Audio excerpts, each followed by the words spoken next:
Me escondo en ti, Jesús, me sumerjo en el raudal que procede de tu cruz. Cristo me salvó, todo lo pagó. En pecado me encontró, su sangre me limpió. Cuando en celestial fulgor en su presencia esté, cantaré su gran amor, el Cordero digno es. Cristo me salvó, todo lo pagó. En pecado me encontró, su sangre me limpió y por siempre brotará de labios la canción. El Cordero digno es, pues sobró mi redención. Cristo me salvó, todo lo pagó. En pecado me encontró, su sangre me limpió.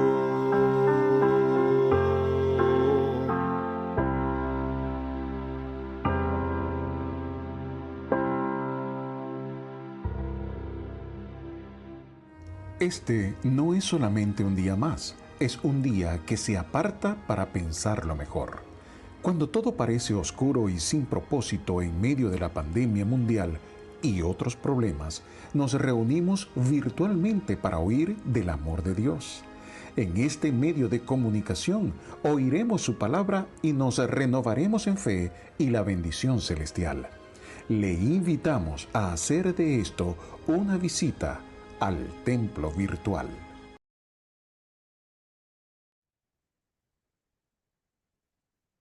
Buenas tardes, hermanos. Les saludo en el amor del Señor. Les doy la bienvenida a este culto y vamos a comenzarlo dando gracias a Dios por este momento, porque podemos tener la tecnología para poder seguir aprendiendo más de Él. Así que les invito a que ahí donde estén puedan cerrar sus ojos porque vamos a orar, vamos a hablar con Dios. Señor Jesús, le damos gracias por este tiempo que usted nos permite vivir.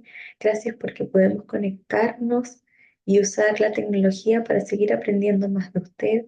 Le pido que nos bendiga, que nos ayude a estar atentos, que podamos concentrarnos, que nuestros oídos puedan escuchar, que su palabra pueda quedar grabada en nuestros corazones y que podamos ponerla en práctica, Dios. Le pido que usted hable, Señor, y que lo que salga de mi boca sean sus palabras, que su Espíritu Santo hable a todos nuestros corazones, Dios. Y le pido que usted nos bendiga y que cada día tengamos el deseo de aprender más y más de usted y de crecer cada día en usted, Señor. Bendíganos y ayúdenos en el nombre de Jesús. Amén. Vamos a comenzar entonces y el título de este culto es La elección de Israel y está en Romanos capítulo 9 versículos del 1 al 33. Vamos a iniciar con un contexto. El autor de la carta de los Romanos, como hemos visto antes, es el apóstol Pablo, quien envió esta carta a fines de su tercer viaje misionero, alrededor de los años 56 o 57 después de Cristo. Esta carta está dirigida entonces a la comunidad de creyentes en Roma, la capital y ciudad más importante del Imperio Romano. La iglesia en Roma estaba constituida tanto por judíos como por una gran parte de personas no judías, quienes eran llamados gentiles. La carta del apóstol Pablo a los romanos se conoce principalmente por su visión de las acciones bondadosas de Dios para la humanidad a través de la cruz y la resurrección de Cristo, teniendo como tema central entonces la revelación de la justicia de Dios al hombre. Como hemos visto antes, la justificación es por la fe y no por las obras, tanto para judíos como para gentiles. Pablo comienza entonces a examinar el estado espiritual y moral de toda la humanidad y recalca que todos, tanto judíos como gentiles, somos pecadores. Sin embargo, Dios ha puesto a nuestro alcance el regalo de la salvación por medio de Jesús. Y el capítulo 9 de Romanos mantiene una clara unión con los capítulos 10 y 11. Tienen que ser leídos en conjunto para poder comprenderlo. Y estos capítulos, los 10 y 11, van a ser vistos el próximo domingo, así que los insto a que en sus hogares puedan durante la semana leer los capítulos 9, 10 y 11 para tener el contexto completo. Y el tema central entonces de este capítulo es la nación de Israel. Pablo trata los asuntos relacionados con su fin escatológico. Habla de su elección, su rebeldía, su tiempo de espera, del remanente escogido y de su restauración futura. Vamos entonces con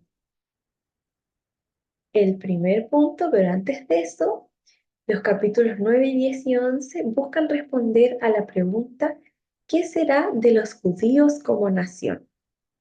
Comenzamos entonces con el primer punto, el dolor de Pablo por el fracaso de Israel. Y vamos a abrir nuestras Biblias y buscar en Romanos capítulo 9, versículos del 1 al 3. Romanos 9, del 1 al 3, y dice lo siguiente: la elección de Israel.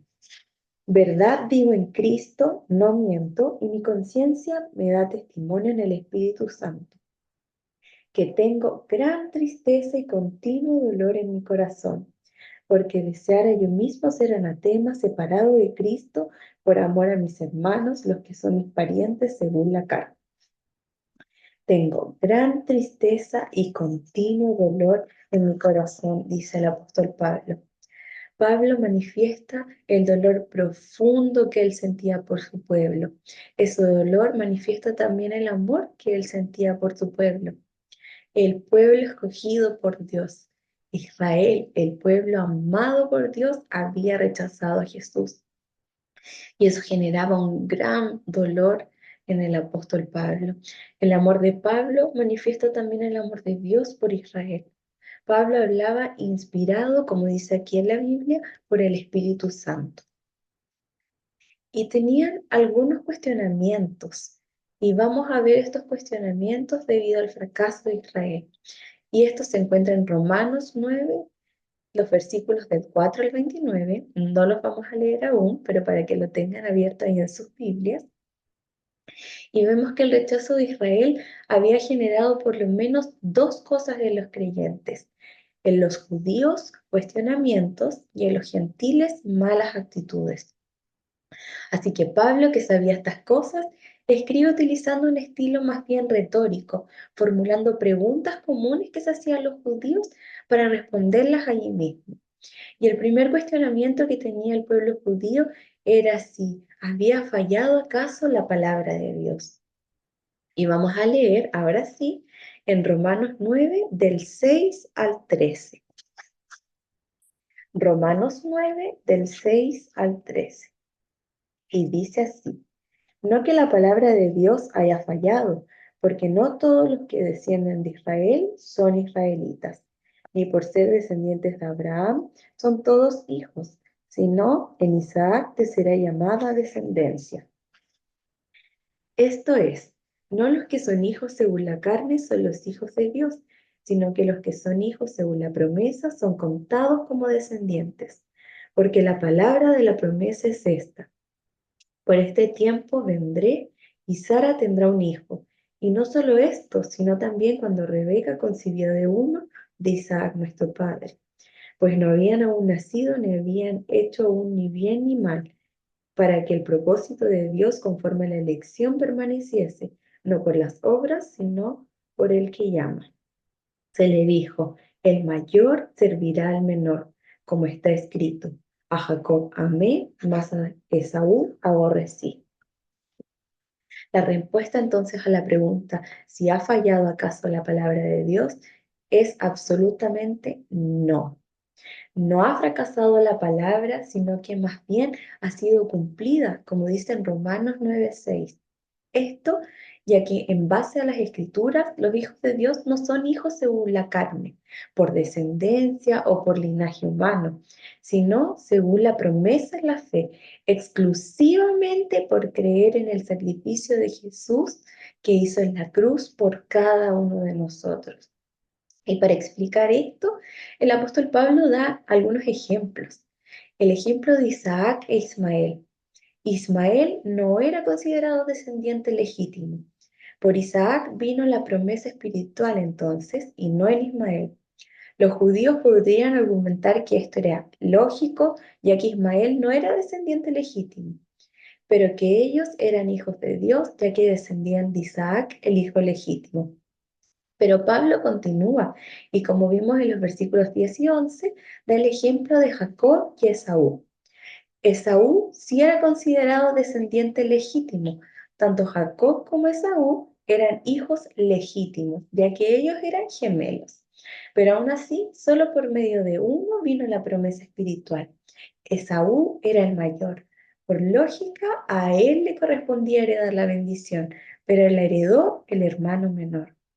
Con esto se comprueba que Dios no tiene hijos por medios terrenales como la descendencia o el parentesco, sino por la promesa de la fe. La palabra entonces no había fallado, sino que había sido mal entendida. Los judíos pensaban que era suficiente con tener sangre judía en sus venas, pero Dios lo aceptaría solo el legado espiritual, que todos son hijos de Dios por medio de la fe. ¿La fe en quién? La fe en nuestro Señor Jesús, como dice en Gálatas 3:26, pues todos sois hijos de Dios por la fe en Cristo Jesús. La segunda cosa que era cuestionada era si hay injusticia en Dios. Y vamos a leer en Romanos 9, del 14 al 18. Romanos 9, 14 al 18.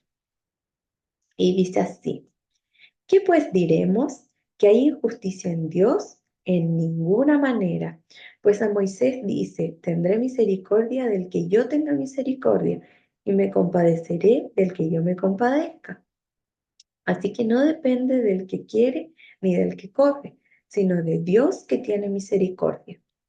Porque la Escritura dice a Faraón: para esto mismo te he levantado, para mostrar en ti mi poder y para que mi nombre sea anunciado por toda la tierra. De manera que de quien quiere tiene misericordia, y al que quiere endurecer, endurece. Los judíos también pensaban que era muy injusto elegir un pueblo como luz a las naciones y que al final cualquier persona pueda ser usada en el ministerio del Evangelio sin la necesidad de pertenecer a Israel, que ellos habían tenido los pactos, recibido las promesas, celebrado las ceremonias, etcétera, y que ahora los gentiles recibieran igual favor, e incluso que muchos de los judíos sean reprobados para la salvación, era algo totalmente descabellado para ellos. Era injusto, decían. Pero hermanos, de ninguna manera hay injusticia en Dios. No existe injusticia en Dios, ya que nuestro Dios es un Dios justo. En Éxodo 33, del 16 al 19, por si quieren leerlo después, destaca lo siguiente: tendré misericordia del que yo tenga misericordia. Lo que Moisés parece pedirle a Dios en Éxodo 33 es una exclusividad para con los judíos, que ellos sean los que moren con Dios y vean su gloria, muy aparte de todos los pueblos de la tierra. Y Dios le responde que mostrará su misericordia a quien Él quiera. Si Dios quería tener misericordia de todos los pueblos, nadie podía replicar a esto. Dios puede usar tanto a judíos como a gentiles para glorificarse. Esto no depende de nadie más, sino solo de Él mismo, de nuestro Dios.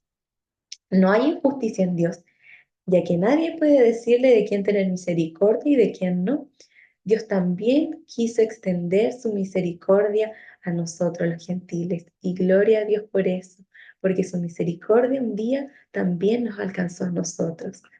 En Hechos 11:18 podemos ver que dice: Entonces, oídas estas cosas, callaron y glorificaron a Dios diciendo, de manera que también a los gentiles ha dado Dios arrepentimiento para vida.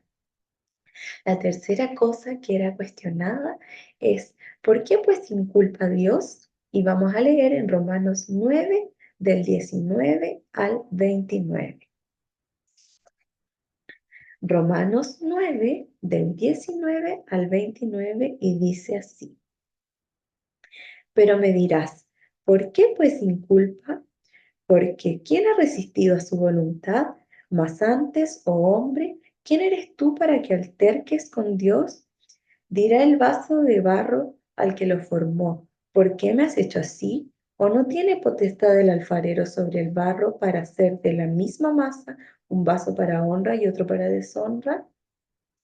¿Y qué si Dios, queriendo mostrar su ira y hacer notorio su poder, soportó con mucha paciencia los vasos de ira preparados para destrucción y para hacer notorias las riquezas de su gloria, las mostró para con los vasos de misericordia que él preparó de antemano para gloria, a los cuales también ha llamado, esto es, a nosotros, no solo los judíos, sino también de los gentiles? Como también en Oseas dice, llamaré pueblo mío al que no era mi pueblo, y a la no amada, amada. Y en el lugar donde se les dijo, vosotros no sois pueblo mío, allí serán llamados hijos del Dios viviente. También Isaac clama tocante a Israel. Si fuera el número de los hijos de Israel como la arena del mar, tan solo el remanente será salvo, porque el Señor ejecutará su sentencia sobre la tierra en justicia y con prontitud. Y como antes dijo Isaías, si el Señor de los ejércitos no nos hubiera dejado descendencia, como Sodoma habríamos venido a ser y a Gomorra seríamos semejantes. Esto se relaciona con el estado actual de Israel. Si la voluntad de Dios era extender su misericordia a los gentiles sin la necesidad de la mediación de Israel, entonces, ¿por qué inculpa si sus propósitos se han cumplido? Esto debe entenderse como el uso que Dios hace de dos pueblos distintos. Y la respuesta a esta pregunta está en el versículo 20 y dice, ¿quién eres para que alterques con el plan de Dios? Dios puede usar a un grupo para su gloria y desechar a otro grupo para mostrar su justicia. Ahora, que Dios use un grupo no quiere decir que automáticamente todos los que componen ese grupo sean salvos. Recordemos que la salvación es personal. Que un grupo sea endurecido tampoco quiere decir que Dios esté condenando a todos los miembros de ese grupo. Porque el apóstol Pablo mismo en el capítulo 10 afirma que ora por la salvación de sus compatriotas y quiere que se les lleve el evangelio.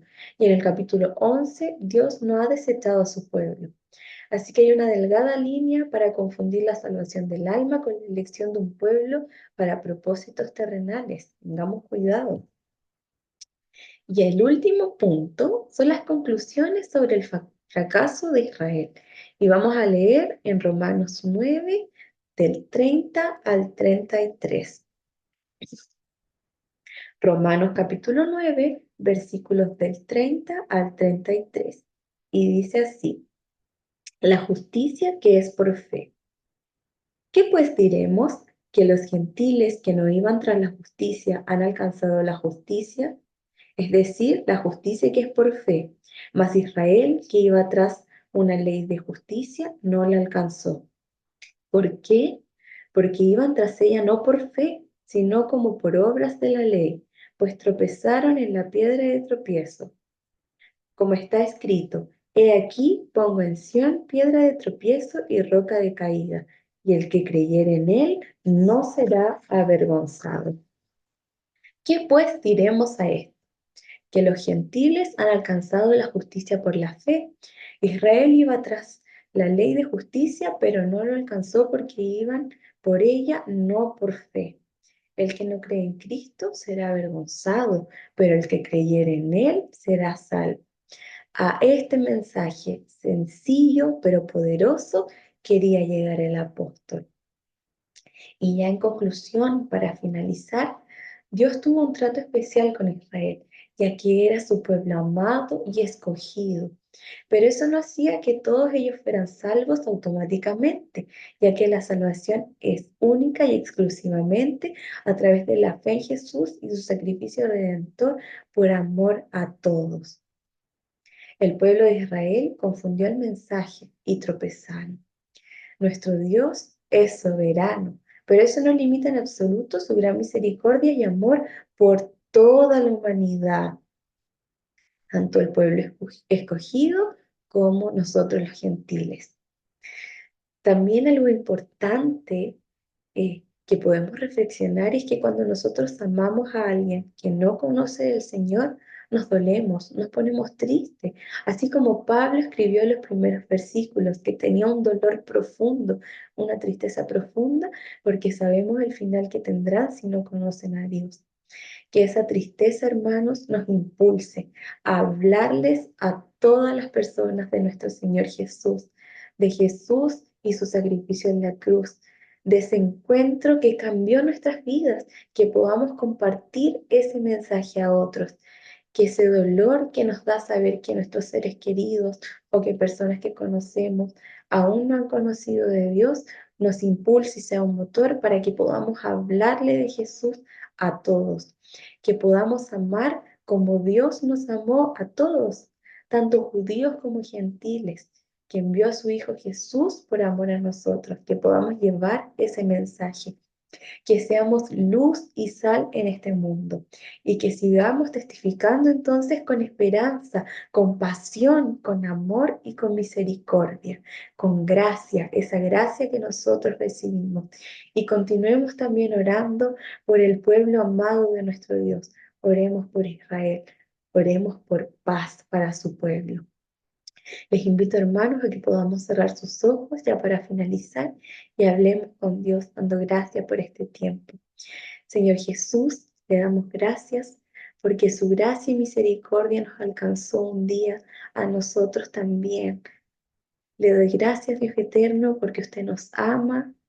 Gracias, Señor, porque usted dio a su Hijo Jesús por amor a nosotros. En esa cruz murió Jesús para perdonar nuestros pecados. Le doy gracias porque un día, a través del Espíritu Santo, pudimos comprender que éramos pecadores y que necesitábamos tanto de usted. Y gracias porque pudimos aceptarlo en nuestro corazón como Señor y Salvador. Jesús, le pido que nos bendiga, que nos ayude a crecer, que podamos cada día amar y vivir mostrando esa gracia que recibimos a otros, Señor.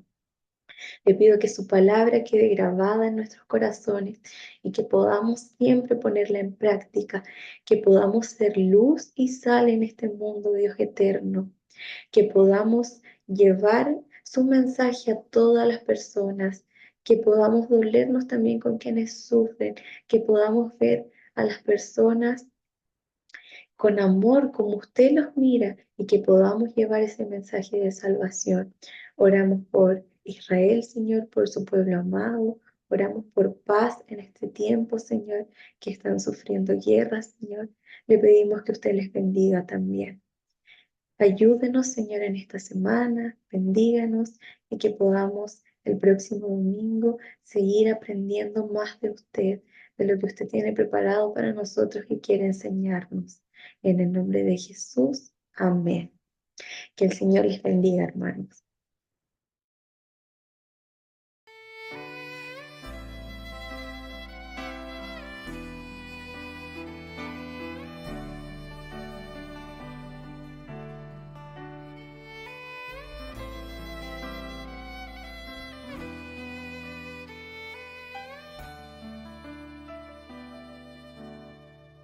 En Cristo está mi salvación, Él es mi fuerza, luz, canción, la roca eterna, fundación, firme en prueba y tentación.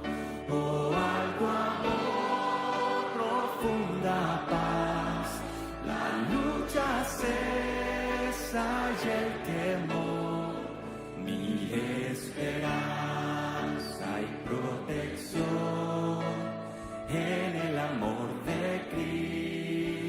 estoy.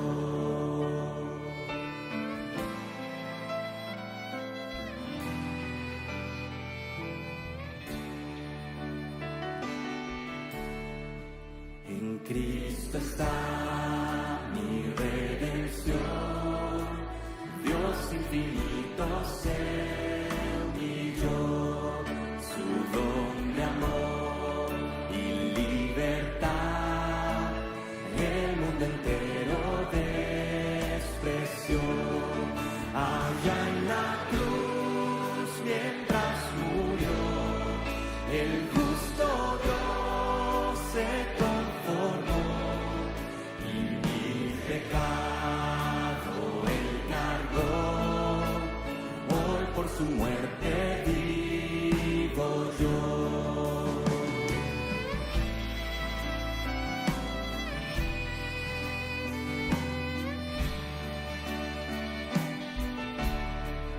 Fue sepultado al morir, la luz del mundo se apagó, mas con poder resucitó, de muerte él se levantó, glorioso Rey, el vencedor, de mi pecado me libró, pues suyo soy y mío es él, Dios con su sangre me compró.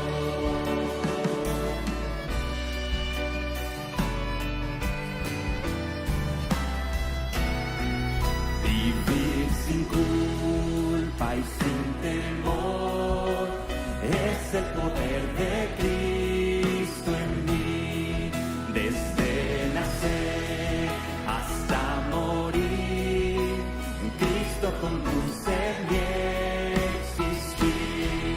No hay poder ni voluntad que de él me pueda apartar, hasta que vuelva o muera yo, en el poder de Cristo estoy. No hay poder ni voluntad que de